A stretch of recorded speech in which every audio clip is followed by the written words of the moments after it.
Selamat malam. Kita bertemu kembali hari ini dalam firman Tuhan yang pada hari ini kita menyaksikan peristiwa kebangkitan dari orang mati yang dibuat oleh kuasa Tuhan. Dalam perjanjian lama kita berada bersama Nabi Elisa di rumah janda di Sunem yang kematian anaknya. Itu peristiwa yang sangat luar biasa. Anak itu mati pada saat Nabi Elisa berada di rumah janda itu, dan janda itu tentu sedih sekali karena dia kematian anaknya perempuan.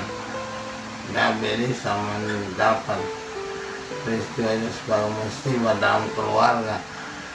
Nabi itu dan menantikan pada malam hari janda itu membawa anaknya yang meninggal ke ruangan, ke kamar dari Nabi Elisa, dan meninggalkan anak itu di sana, menyerahkan pada Nabi sebagai tanda bahwa dia percaya pada Tuhan.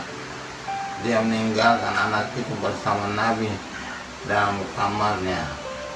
Nabi tidak tahu berbuat apa, tapi Nabi kemudian berbaring menghirupkan napasnya kepada anak yang meninggal itu.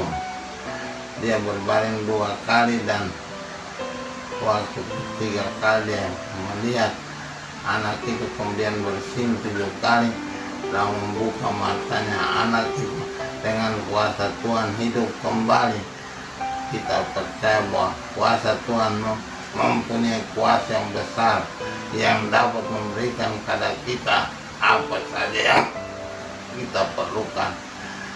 Kematian bukan merupakan persoalan bagi Tuhan, karena kematian itu juga berasal dari Tuhan. Kalau Tuhan menghendaki, maka Tuhan itu adalah Tuhan kehidupan. Tuhan memberikan kembali kehidupan kepada anak Sunem itu sebagai tanda bahwa dia memberikan kuasanya untuk menyembuhkan anak itu dan berikan kembali kehidupan kepada anak perempuan Sunem sebagai hadiah bagi Nabi, sebagai juga hadiah bagi perempuan Sunem yang melayani Tuhan dengan memperhatikan kebutuhan hidup dari Nabi Elisa. Ini merupakan hadiah dari Tuhan kepada Nabi dan kepada janda Sunem. Maka kita harus percaya bahwa apapun yang kita buat untuk Tuhan, Tuhan tidak mungkin akan membiarkan saja. Tuhan selalu memperhatikan dan menggantikan apa yang kita buat bagi Tuhan. Dalam Injil kita melihat lebih hebat kuasa Tuhan oleh Tuhan Yesus ketika Lazarus meninggal. Ini peristiwa yang kita semua tahu, kita semua hafal dalam hati, karena diceritakan sebagai peristiwa ajaib yang besar. Lazarus meninggal. Lazarus adalah teman dari Tuhan Yesus. Dia adalah saudara dari Marta dan Maria. Mereka mengirim ketika Lazarus sakit, mengirim kabar pada Tuhan Yesus bahwa Lazarus sedang sakit. Tapi Tuhan Yesus berkata, tidak apa-apa, dia hanya tertidur, padahal dia sudah meninggal. Dan sesudah 4 hari baru Tuhan Yesus sampai di kota mereka. Ketika sampai, dia mendapati bahwa Lazarus sudah dikuburkan, dan banyak orang Israel sedang menangis bersama dengan saudara-saudarinya.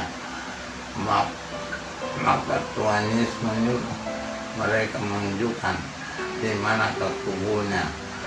Mereka menunjukkan, tapi Marta menahan, tidak bisa, sebab Lazarus sudah 4 hari dalam kubur. Tapi Tuhan itu Tuhan atas kehidupan dan kematian. Tuhan yang berkuasa atas segala sesuatu. Maka Tuhan Yesus menyuruh mereka mengeluarkan batu yang menutup kubur itu, sebagai penutup pintu dari kubur, dan Tuhan dengan kuasanya memerintahkan Lazarus untuk keluar dari kubur tanpa apa Lazarus yang mati bangun dan melompat keluar masih terikat. Tuhan memerintahkan bahwa lepaskan tali-tali pengikatnya dan biarkanlah dia pergi, dan itu terjadi sebagai peristiwa yang mengagumkan dan membuat orang semua heran dan percaya pada Tuhan Yesus. Tuhan tidak hanya memerintahkan kehidupan, Tuhan berkuasa melepaskan ikatan-ikatan dan segala macam apa yang menghambat kehidupan itu. Kita harus percaya pada Tuhan. Hari ini kita mau berserah pada Tuhan, karena Tuhan kita berkuasa atas kehidupan kita semua. Kita mau bertobat dan mohon ampun. Kuasa dosa tidak bisa menahan kita. Dosa itu harus disingkirkan.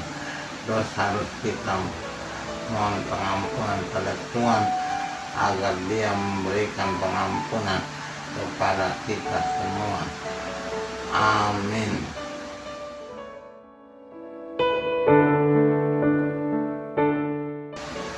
Tuhan yang Maha Pengasih dan Pengampun, terima kasih Engkau hari ini memberikan pada kami contoh kehidupan kembali dari anak Sunem maupun Lazarus dari Tuhan Yesus. Kuasa itu merupakan kuasa yang besar dari Engkau Tuhan kehidupan dan kematian. Engkau memberi kehidupan kepada kami, Engkau juga yang bisa melepaskan kami dari kuasa maut. Ampuni dosa-dosa kami, karena dosa membawa maut dalam hidup kami, tapi hidup membawa kekuatan. Engkau memberi kekuatan pada kami untuk boleh bertahan dalam hidup ini. Berilah kami rahmat kemurahan-Mu, dan berilah kami selalu kehidupan yang bahagia. Demi Kristus Tuhan dan Juru Selamat kami sepanjang segala masa. Amin.